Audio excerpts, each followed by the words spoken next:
Bem-vindos ao Cria Economia, eu sou Luísa Farani e aqui toda semana a gente conta histórias de empreendedores que viram na criatividade um meio de vida. Hoje a gente vai falar de games. O mercado de games no Brasil, apesar de emergente, é um dos maiores e mais promissores do mundo. Brasileiros passam em média 15 horas por semana jogando em computadores ou algum tipo de dispositivo móvel. O mercado de games só cresce e ganha cada vez mais opções de cursos, atividades e profissões. Nosso primeiro convidado de hoje é Guilherme Mazzaro, sócio da Behold Studios. Com prêmios aqui e no exterior e jogos no topo da lista dos mais baixados, a Behold conseguiu se destacar no mercado ultra competitivo de games.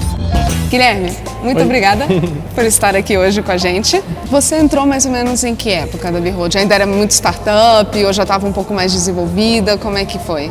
Então, a época que eu entrei é até um caso interessante, porque a Behold não estava dando certo.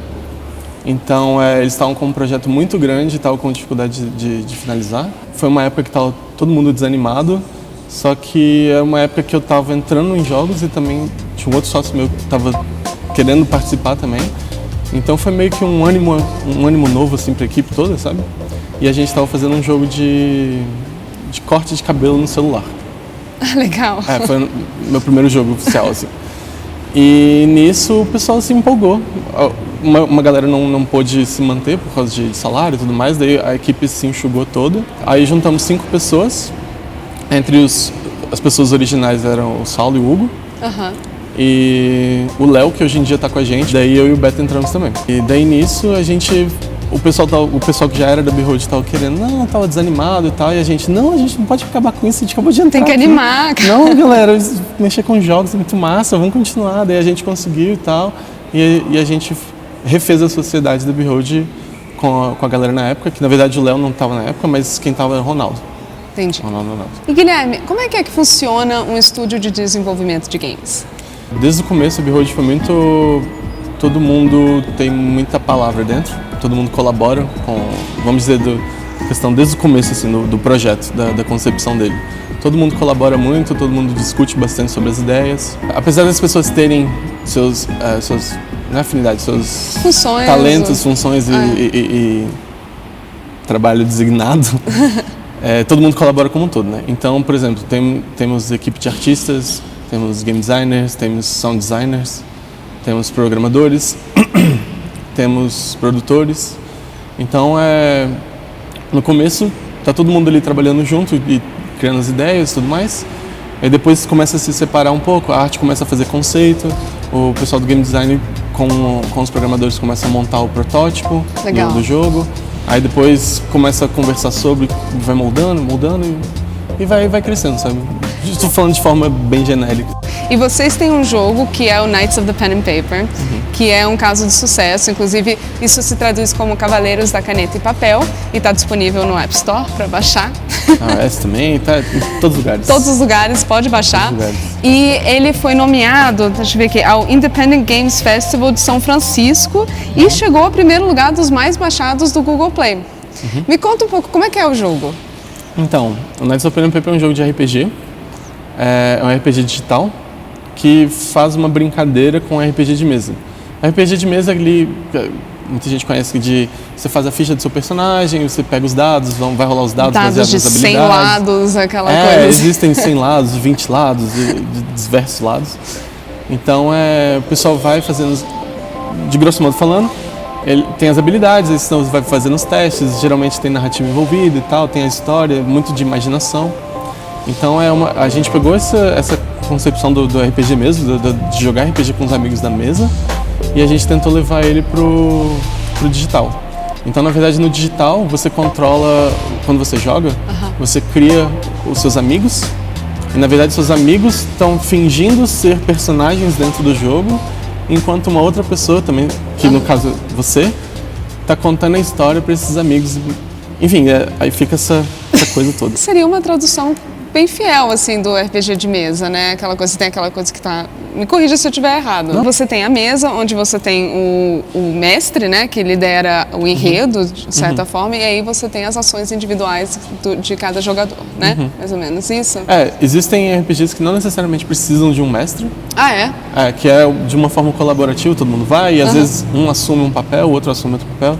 Já ouvi falar disso, nunca joguei, mas tá aí, provavelmente existe outras maneiras também. Mas o padrãozão, né, que o pessoal conhece, assim, o consenso. Clássico. O clássico é que uma pessoa está mestrando enquanto as outras pessoas estão interagindo com aqueles personagens ou naquela história, naquela imaginação, etc. Legal. E a que você atribui assim, o sucesso do jogo? O fato da gente ter brincado com trazer esse fato do RPG de mesa, tentar fazer bem simples, mas bem que fosse tocante de alguma forma para a galera que jogava RPG de mesa, acho que foi uma das coisas que fez o jogo disparar. Então agora, antes da gente encerrar, dá uma dica aí para o pessoal de casa. O que vocês procuram quando vocês contratam gente? A gente tende a procurar pessoas que a gente confia bastante, sabe? É um trabalho de muita confiança e de até ideais. Porque a gente se considera praticamente uma segunda família, todos nós trabalhando juntos. Um trabalho íntimo, né? A gente acha bem íntimo porque a gente está colocando o que a gente, vamos dizer, o que a gente acredita, não só de jogos, mas de todo ao redor, do jeito que a gente trata as pessoas. A gente tenta sempre tratar nos jogos, sabe? A gente tenta sempre de forma inclusiva. Então nisso tem essa parte, né, da parte da intimidade, de saber que a pessoa é uma pessoa legal, vai se dar bem com o grupo, que vai se dar bem com o grupo. E isso é uma questão mais social da coisa, né? Mas uma questão mais técnica da coisa, é até legal que a gente recebe bastante currículo. Até chega a ser uma coisa que a gente sempre conversa entre a gente. Porque assim, quanto mais você estudar, você vai perceber que você nunca vai ser perfeito naquilo. Porque sempre tem um monte de coisa para você estudar mais e mais. E o mercado se atualiza muito rápido. E se atualiza bastante e tal. Então assim, você nunca vai ser perfeito naquilo. E a gente recebe muito currículo falando assim, eu sou 75% bom nessa ferramenta. Aí a gente já recebeu gente falando, eu sou 100% bom. Não, você nunca vai ser 100%, sabe? Tipo, se você se considera 100% porque você parou de estudar, então não tá certo, sabe? Você tem que continuar procurando, buscando mais. E não é só texto que a gente procura, né? Quando a gente está procurando gente, a gente está procurando também, por exemplo, o portfólio das pessoas. Se a pessoa é mais programadora, game designer e tal, mostrar os protótipos. Não tem necessidade de ser, não tem problema de ser feio. Mas a pessoa conseguiu fazer, feio visualmente no caso. Sim. A pessoa conseguiu fazer aquilo, montar, teve uma ideia legal, sabe, em cima, e então ela prova para a equipe que ela é capaz de fazer aquilo, que é capaz de desenvolver. Muito obrigada, Guilherme, pelo seu tempo, por nos contar um pouco da sua história. Eu agradeço. Obrigado. Você sabia que só em 2016 o setor de games faturou 1,6 bilhão de dólares mundialmente? 82% da população brasileira entre 13 e 59 anos joga algum tipo de jogo. 60,7% das pessoas dizem jogar quando estão em deslocamento, como no ônibus, metrô ou carro. 50,9% dos brasileiros preferem jogos de estratégia. Já voltamos com a história de um coworking que se destacou ao focar em programação e desenvolvimento de games. Fique aí para descobrir como um ambiente criativo transforma o seu negócio.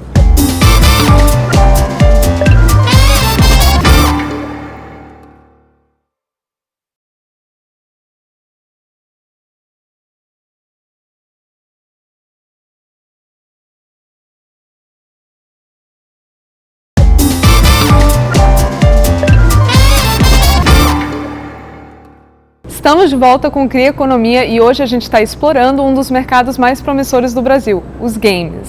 Além de estúdios, existem profissionais batalhando por um espaço e é aí sim que surgem coworkings como esse, a Indie Warehouse, onde as pessoas se juntam para trabalhar, colaborar e trocar ideias.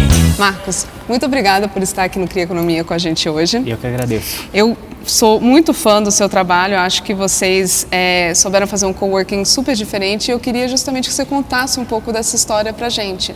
Mas vamos começar com o básico. O que é um coworking? Um coworking basicamente é um local de trabalho compartilhado. Então, ao invés de você, quando você forma a sua empresa, ou estúdio, ou qualquer coisa nesse sentido, você vai atrás de toda aquela preparação para ter o seu local de trabalho, ir atrás de alugar uma sala, ir atrás de contratar alguém para fazer a limpeza e todas as outras necessidades, você vai num local que te fornece essas estruturas e outras coisas a mais e você paga por um plano para sua empresa estar lá trabalhando. Então, todas essas estruturas básicas, como limpeza, internet, mesas, cadeiras e tudo mais, o local já te oferece, salas de reunião. Então, muitas vezes, para você ter até mais recursos, por exemplo, se você é um estúdio pequeno, um grupo pequeno de pessoas, você não vai ter um escritório grande com uma sala de reunião. Verdade. E tudo mais. Então, as pessoas se juntam em locais como esse, trocam experiências, trocam figurinhas e aproveitam de uma estrutura melhor preparada para atendê-los. É basicamente isso que é um coworking. E assim, vocês têm uma proposta diferenciada, porque vocês focam nessa economia criativa, especificamente em desenvolvimento de jogos. Sim. Então, assim, o que a gente acha na Índia que é diferente de outros coworkings? A começar pela cultura local, né? Como nós, os sócios, viemos dessa indústria de jogos, eu sou desenvolvedor de jogo indo para 8 anos, o meu sócio principal, o Saulo, já 12 anos de carreira. E as outras pessoas que também são sócios também têm bagagens similares. Então a gente tem muito para oferecer para essas pessoas que são desse segmento também. E a gente consegue fazer todos os contatos e pelo fato da gente ter se especializado nisso, a gente atrai pessoas desse segmento que acabam compartilhando muito dessa cultura, porque nos ambientes normais de startup a gente vê muitas pessoas que não gostam de compartilhar, são pessoas que como posso dizer, guardam muitos segredos, mesmo quando a pessoa que está do seu lado não é necessariamente um concorrente, né? Então, quando tem uma pessoa de agricultura junto com alguém de tecnologia, algumas vezes eles fazem interações, mas muitas vezes ficam com muitos receios. E é uma coisa muito diferente na área de jogos. As pessoas de jogos, apesar de todos estarem no mesmo segmento, existe uma constante troca de informações, uma constante troca de conhecimentos, então já é uma grande diferencial por isso, né? E aí também tem outro fato, de que pelo fato de a gente ser nichado nesse segmento, a gente consegue se tornar muito mais atraente para players desse segmento ao redor do mundo. Então a gente consegue fazer negociações com pessoas do Canadá, Estados Unidos, Polônia, para trazer essas pessoas, porque para eles é interessante ir para um local onde eles vão se encontrar não com várias empresas de vários segmentos diferentes, mas várias empresas do mesmo segmento onde esse player atua. Né? Então isso é uma das coisas que a gente consegue viabilizar. Marcos, vocês têm um espaço de 1.000 metros quadrados, super dinâmico e criativo. Como é que você faz para atrair gente para preencher isso tudo? Nós estamos trabalhando em várias questões de proposta de valor. Acabamos atraindo pessoas não só da área de jogos, mas da economia criativa como geral, que gostam da nossa cultura e gostam do ambiente de trabalho. Legal. Que é menos monótono do que um escritório convencional ou então às vezes um coworking tradicional, que acaba sendo mais abrangente para outros tipos de empresa. Nós acabamos criando atividades que são mais valiosas para esse segmento, quando a gente traz players ao redor do mundo para virem palestrar e coisas do gênero. Legal. E nós também estamos trabalhando agora numa proposta de valor de criar realmente um programa de mentoria para esses estúdios, quando eles estão lá dentro, acompanhamento contínuo. Então a gente está trabalhando ainda nessa criação dessas estratégias de valor, mas como que a gente atrai as pessoas? Fazendo atividades, fazendo eventos, fazendo comunicação, fazendo diversos tipos de atividades paralelas que interessem a esse público, né? Então dessa forma a gente vai chamando essas pessoas, ao pouco a gente vai sendo conhecido, tem muito boca a boca, que as pessoas gostam do nosso espaço, que a gente tem uma arquibancada para eventos, temos um espaço, a gente aluga para a realização de eventos. Então aos poucos a gente está conseguindo trazer essas pessoas, que atualmente a gente tem 6 estúdios de jogos, e os demais lá dentro são da economia criativa, né? São empresas que fazem, tem por exemplo uma empresa lá que faz festival de cinema e tem outras que fazem tecnologia e tudo mais. Então a gente trabalha muito nisso, para poder angariar as pessoas. A gente tem trabalhado em muitas atividades paralelas, eventos e tudo mais, para que as pessoas se interessem em ir para o nosso espaço. Muito bem, parabéns, Marcos. Eu acho que vocês estão fazendo um super trabalho gerando um ecossistema criativo que é absolutamente importante para as pessoas poderem ter essa troca de ideia e realmente chegar no melhor resultado do trabalho delas. Muito obrigado. Obrigada por estar aqui hoje com a gente no Cria Economia. Sem problema. Precisando, estamos aí.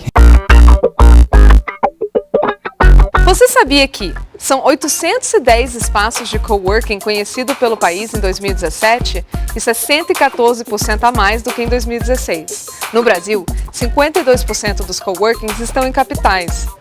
Os coworkings movimentaram 82 milhões de reais no ano passado. 12% dos coworkings focam na economia criativa e 4% dos coworkings focam em tecnologia. Vamos aprender sobre o segmento que mais cresce, os esportes. Que significa esporte eletrônico, a nova modalidade de competição profissional com jogos digitais como Counter-Strike ou League of Legends. Apesar de existirem competições de jogos como Space Invaders desde os anos 70, o esporte eletrônico se popularizou mesmo com a chegada da internet. A Coreia do Sul, por exemplo, reconhece o esporte como uma modalidade competitiva oficial desde o ano 2000. Como todo atleta, jogadores profissionais seguem um regime de treino, alimentação saudável e condicionamento físico para aguentar a pressão da competição e as horas na arena digital. Grandes jogadores chegam a faturar mais de R$1 milhão em salário, patrocínios e prêmios. No Brasil, a competição mais famosa é o CBLOL, Campeonato Brasileiro de League of Legends. Lá, times também competem por vagas em torneios internacionais. E isso é só o começo. A previsão é que o mercado de esportes movimente mais de US$1 bilhão até 2019. Então, se você quer virar um gamer profissional, tá na hora de treinar. Já já voltamos com os News Games, jogos inspirados em notícias. Também vamos conversar com um professor que, além de fundar seu próprio estúdio, está ensinando toda uma geração a transformar a paixão em negócio.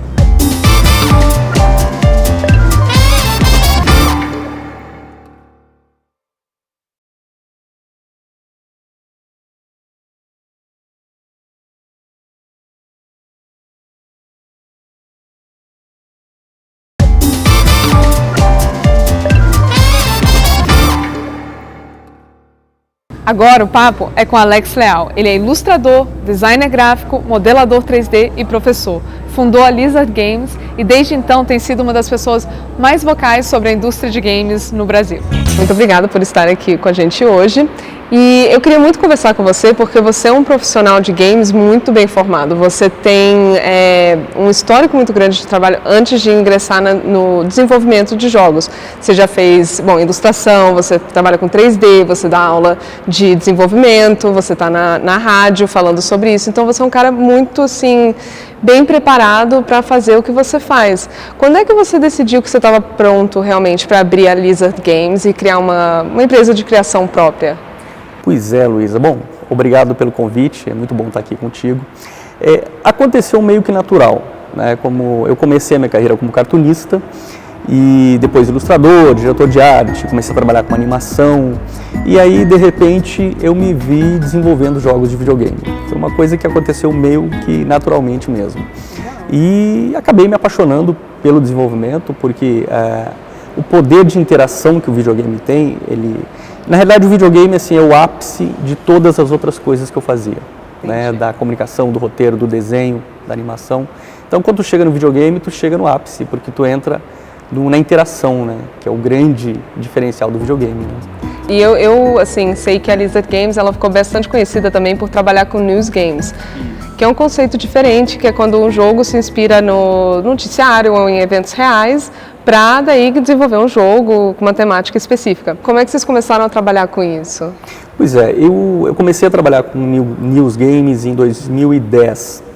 Nós fomos responsáveis pelo primeiro grande jogo político criado no Brasil e obtivemos na época mais de 1,5 milhão de jogadas em 2 semanas. Foi um recorde, né? Numa época que os games estavam engatinhando ainda no Brasil. E a partir daí a gente começou a fazer, o próprio público nos cobra às vezes, né? Olha, tem notícia tal, vocês não vão fazer um jogo sobre isso? E a própria tecnologia, porque hoje nós temos engines, que são softwares de desenvolvimento de jogos, que são muito mais rápidos. Então a gente consegue desenvolver jogos com uma velocidade maior. Porque o problema do news game é justamente o timing, né? Tem que sair na hora certa. Tem que sair na hora certa, porque assim como a notícia, ela é perecível, né? Então a gente tem que fazer em cima do fato para poder acompanhar aquele momento de divulgação do fato. Quanto tempo demora mais ou menos para fazer um jogo desse? Olha, a gente já chegou a fazer um jogo em 4 horas. 4 Eu horas? acho o nosso recorde. E também, assim, as vantagens, por exemplo, o jogo mobile, a gente consegue hoje publicar de forma muito mais rápida. Eu vi que vocês fizeram um game chamado Go a Go, Isso. sobre um evento traumático na vida do brasileiro. Conta aí como é que Eu foi. brinco, né, que todo criativo, principalmente na indústria criativa, eu acho que todo negócio hoje a gente tem que lidar com o sucesso e com o fracasso. Sim. Né? A gente tem que estar sempre preparado. Se nós pegarmos a história do Steve Jobs, você vai ter várias histórias de sucesso e várias histórias de fracasso. Com a Lisa de Games não é diferente. Né? O Go a Go, a princípio foi uma ideia bacana, nós fizemos um jogo em cima do Brasil e Alemanha. Né? Aquele fatídico 7-1 virou um jogo. Virou um jogo de videogame lançado para o Facebook. Foi um dos primeiros jogos que eu lancei para Facebook, inclusive. Então, no momento, o jogo estava bombando, todo mundo acessando, aquela coisa toda. E conseguimos até um patrocínio, tivemos um patrocínio. Mas acabou o jogo, eu tive que retirar o jogo do ar. Né? Passou o momento, né, também. Passou o momento. O jogo, na realidade, ficou um dia só no ar. E acabou o jogo, eu tive que tirar porque as pessoas estavam criticando e acabaram... A gente ainda estava sensível com o assunto também, pois né? É, assim, um pouco traumatizados com aquela situação. Mas, Alex, me diz, assim, o Brasil hoje está crescendo muito no cenário global de games. A gente está cada vez mais produzindo e disponibilizando um produto nacional. Onde que a gente é mais forte? Onde que a gente é mais fraco? Como é que a gente é como player no cenário mundial? Bom, o Brasil tem crescido muito nos últimos anos. Sobretudo nos últimos 4 ou 5 anos, a gente teve um avanço imenso. Nós somos conhecidos por consumir muito jogo de videogame. Né? No ano passado, em 2017, nós movimentamos aí cerca de 1,3 bilhões, né, com o mercado de jogos no Brasil. Então, consumimos muito. A nossa produção ainda é baixa, embora esteja crescendo muito. Né? A última pesquisa da Newzoo nos coloca aí com cerca de 300 empresas já produzindo jogos em território nacional. Ah, legal. Então, o mercado está crescendo, mas ainda muito abaixo do nosso consumo. A gente consome muito mais do que a gente produz. Né? E falando em futuro, o que você acha que a gente pode esperar assim, dos futuros dos games? Que tem muita coisa que está mudando, né? A gente está vindo com realidade virtual, realidade aumentada, inteligência artificial também.